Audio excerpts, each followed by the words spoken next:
Educated and Broke is a weekly entertainment podcast where we mix hip hop, headlines, and all things ATL into the success of Black millennials in the Black culture.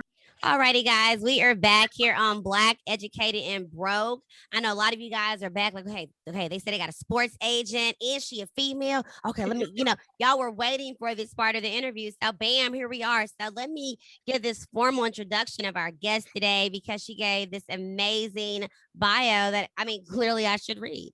So this is what we have today on Black, Educated, and Broke. We have Brittany. Brittany is a Tulsa, T-Town, Oklahoma. Okay. Brittany is a Tulsa, Oklahoma native with a family history of entrepreneurship. Yes. She attended Oklahoma State University. It's okay because Langston University, we still love you. Listen, we cousins. We cousins. He's right down the street. I was in Langston too. If I'm being honest. Okay. Who wasn't? If you went to school, who wasn't down there like Okay, but back to this amazing bio. But she attended OSU where she double majored in sports management and marketing. This winter, she will be graduating, guys, with her master's in business administration from Southern Nazarene University. Yes, sis. Okay. After seeing so many athletes make millions and somehow end up broke, Brittany made it her mission to become an agent that sets athletes up for before, during, and life after sports. All right, girl. Now, currently, Brittany is a certified national basketball player, association agent. Okay, excuse me, get it right, baby. She an NBA agent. That's what that means. And plans to sit for the NFLPA, which she's going to tell me what that is, agent exam next year.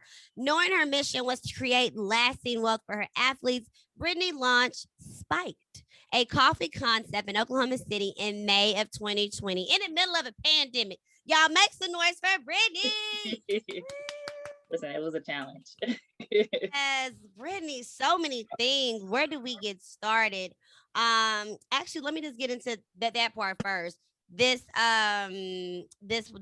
what you created. You've launched Spike, this coffee concept. Tell me a little bit about that and really quickly how you did that in the middle of a pandemic, girl.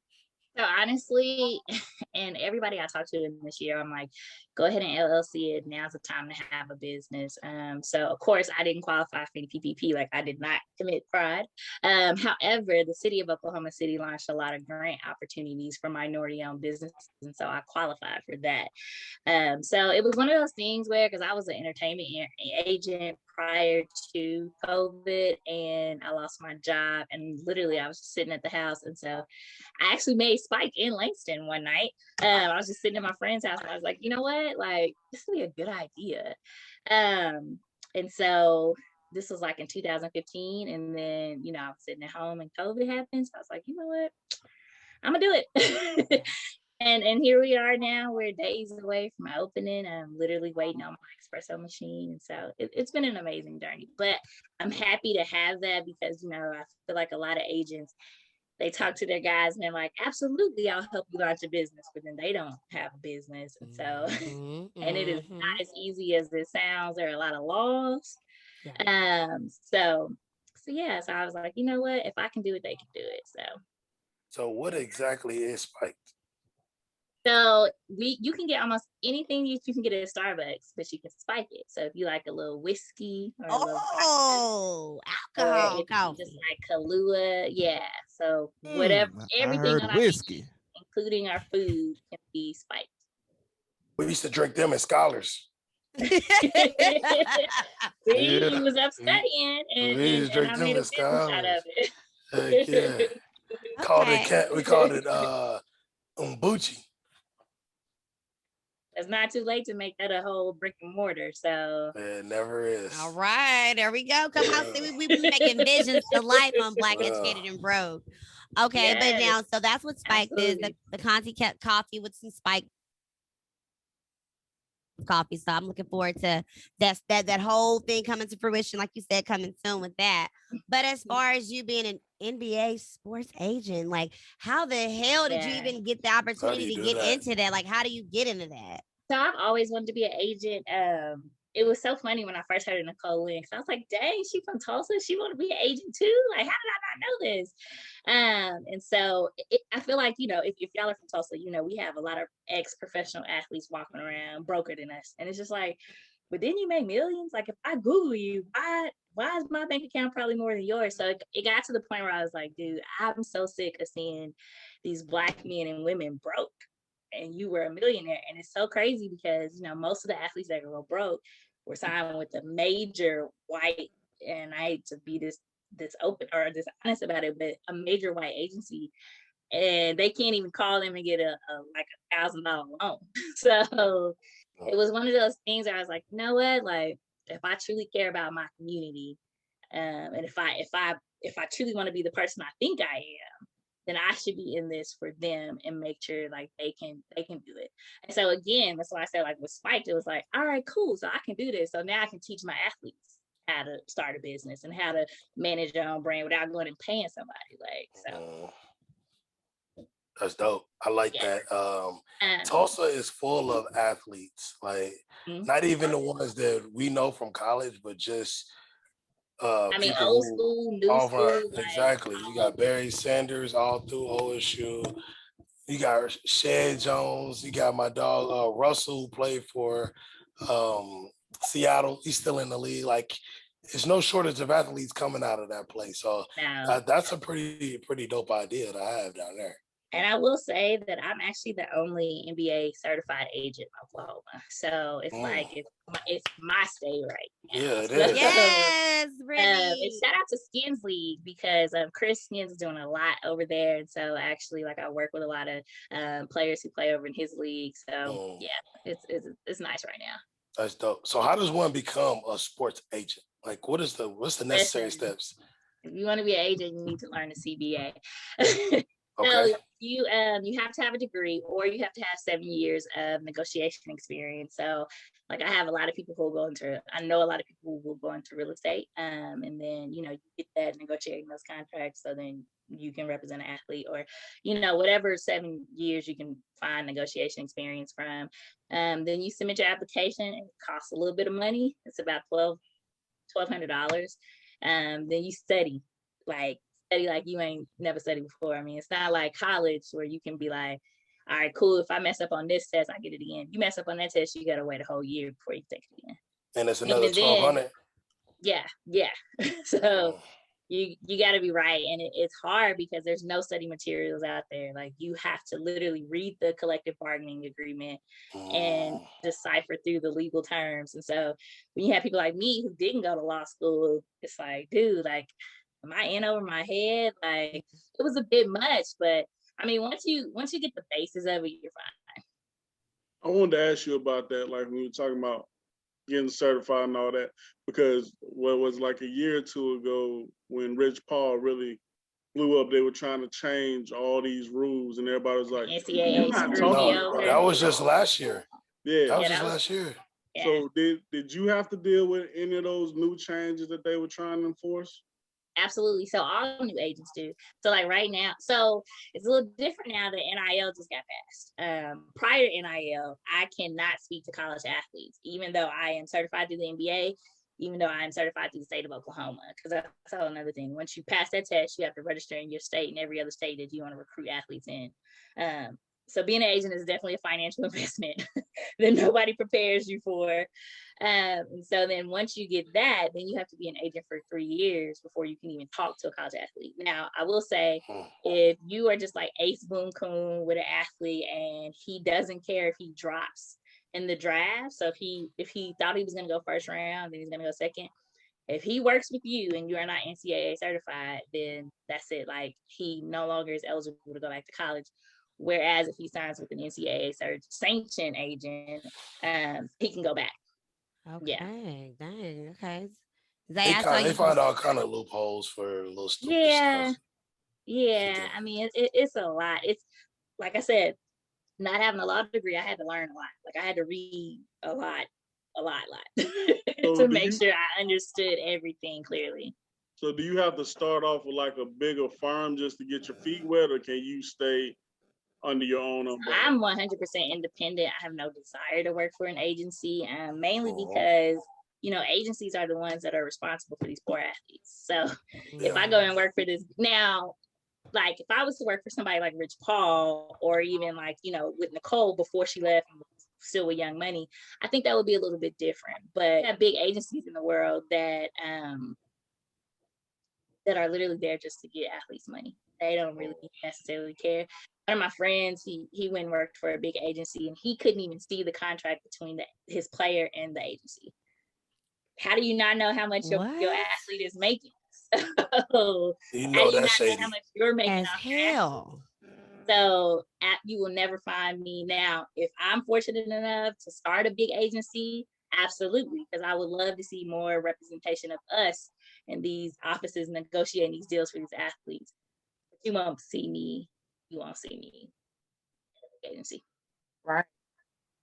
So speaking of like agencies and athletes and stuff like that, and all the rules and regulations, like in the Olympics, what is your take on the Olympics and what's going on with all the stuff that's coming out with athletes not being run and rules and drugs and etc.? So I'm an athlete advocate, right? So if the Olympic Committee or whoever is over the trials right now, if they knew, then first of all, reporters shouldn't have had the power to tell her that her mom passed away without her representation, her management, her friends, her cousin, or her family that was there be able to tell her the news. I feel like that's absolutely disrespectful. Somebody should have been able to get to somebody on the sideline and tell her, come over here, we need to talk to you. And she shouldn't have did interviews that day. So as the Olympic Committee or whoever, the host of the trials, because they knew that, they failed her when they did not offer her proper medical care. Because if my mama died, I might need to go get like medicated for a couple of days, because like that's my backbone. Like she's my strength. So I can't imagine life without her. So to know that, you know, a reporter told her while they were recording live, and then you punish her for trying to still be great and deal with the death of her mother, that doesn't sit well with me. And I'm happy she didn't get dropped by Nike, but also like, who's there today? So now that the story has kind of died down, like who's there helping her do that today? Or is she just at home still getting high? That's my question. So like, if you're, I mean, I just genuinely feel like if your mental is not right, then nobody, like, if we are not providing you with proper medical care, then we cannot say rules are rules. Because I don't know if I can guess on here, but like literally fuck a rule. Like my mama died. That like, part. It's so much bigger than a rule. And it's so funny because so many people are like, you know, rules are rules. But I'm like, dude, is your mama alive? Like, do you love your mama like I love mine? Because I can't imagine losing my mom and being told rules are rules. I mean, because I mean, if you ever been through anything, the last thing you're thinking about when you're dealing with something traumatic is a rule. Like you just want to be better. So absolutely, I support her. I hate that she got suspended. I would love to see her win gold one day, because I think, you know, it's bigger than just a little bit of weed. Like she was going to compete for America. And it's like, y'all didn't want her to win, but God forbid a Black woman succeed in this world. So they didn't want her to win at all. And if they didn't find this out now, they was going to try to do her like Marion Jones, although she was taking steroids. They would have hit her with the test later, and it would have came out, and they'd have made a big stink.